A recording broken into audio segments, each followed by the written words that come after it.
एक समय सतयुग में चंद्रमा की सुंदरता पर राजा दक्ष प्रजापति की 27 पुत्रियां मोहित हो गईं। वे सभी चंद्रमा से विवाह करना चाहती थीं। दक्ष ने समझाया कि सगी बहनों का एक ही पति होने से दाम्पत्य जीवन में बाधाएं आएंगी, लेकिन चंद्रमा के प्रेम में वशीभूत दक्ष की पुत्रियां हठ करने लगीं और अश्विनी नाम की बड़ी पुत्री अपने पिता दक्ष से बोली, पिताजी, आप चिंतित ना हो। हम सभी बहनें आपस में मित्रवत रूप से ही रहेंगी। आपको शिकायत का कभी मौका नहीं मिलेगा। थक हार कर दक्ष ने सभी कन्याओं का विवाह चंद्रमा से कर दिया और वे सभी बहुत प्रसन्न हुई। लेकिन ये खुशी ज्यादा दिनों तक नहीं रही। जल्द ही चंद्रमा 27 बहनों में से एक रोहिणी पर ज्यादा मोहित हो गए और अन्य पत्नियों की उपेक्षा करने लगे। एक दिन, बहन रेवती, विशाखा, अब स्वामी का व्यवहार हमारे साथ पहले जैसा नहीं रहा। मैं दिन भर उनकी प्रतीक्षा ही करती रहती हूँ। बात तो दूर, स्वामी के दर्शन तक नहीं होते। ठीक कहा बहन, मैंने तो 2 माह से उनका मुखमंडल तक नहीं देखा। बस सारा दिन बहन रोहिणी के साथ ही व्यतीत करते हैं।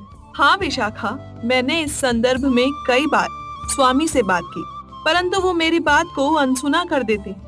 मुझे ऐसा लगता है कि हमें इस बारे में पिताजी से बात करनी चाहिए। अवश्य ही वो कोई समाधान देंगे। जब सभी ने मिलकर ये बात पिता दक्ष को बताई, तो उन्होंने चंद्रमा को बहुत समझाया। कुछ दिनों तक तो चंद्रमा ठीक रहे, लेकिन जल्द ही रोहिणी के प्रति उनकी आसक्ति पहले से भी ज्यादा तेज हो गई।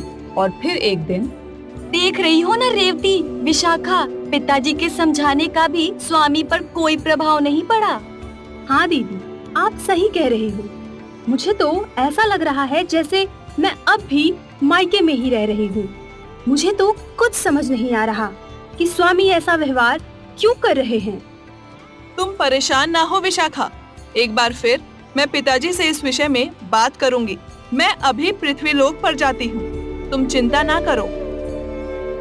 प्रणाम पिताजी। सदा प्रसन्न रहो बेटी। आओ आओ रेवती, दक्ष भवन में तुम्हारा स्वागत है।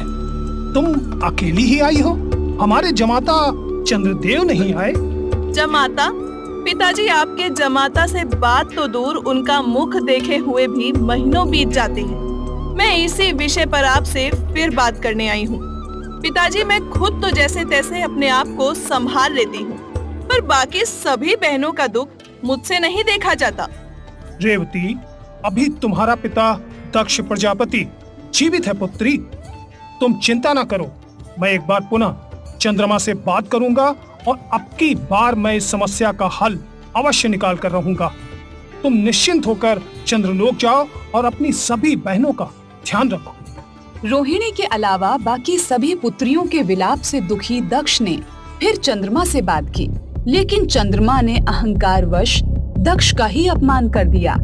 दक्ष एक प्रजापति थे, कोई देवता भी उनका अनादर नहीं करता था। पिताजी, आपने सभी पुत्रियों का विवाह मुझसे किया है और विवाह के पश्चात पुत्री के घर संसार में माता या पिता का हस्तक्षेप करना उचित नहीं होता। वैसे भी ये हमारा व्यक्तिगत विषय है। चंद्रमा, तुमने न केवल अपनी पत्नियों का अधिकार छीना है, उनसे भेदभाव भी किया है। हमने पहले भी तुम्हें अपना पुत्र मानकर इस संदर्भ में तुमसे बात की, परंतु आज तुमने मेरा भी अपमान किया। दक्ष प्रजापति का अपमान किया है तुमने। विधाता द्वारा बनाए नियमों का उल्लंघन किया है। जिस कांतिमय शरीर और रूप रंग पर तुम इतना इतरा रहे हो चंद्रमा, वो निस्तेज हो जाएगा। जाओ जाओ, मैं तुम्हें श्राप देता हूँ कि तुम्हें क्षय रोग हो जाए।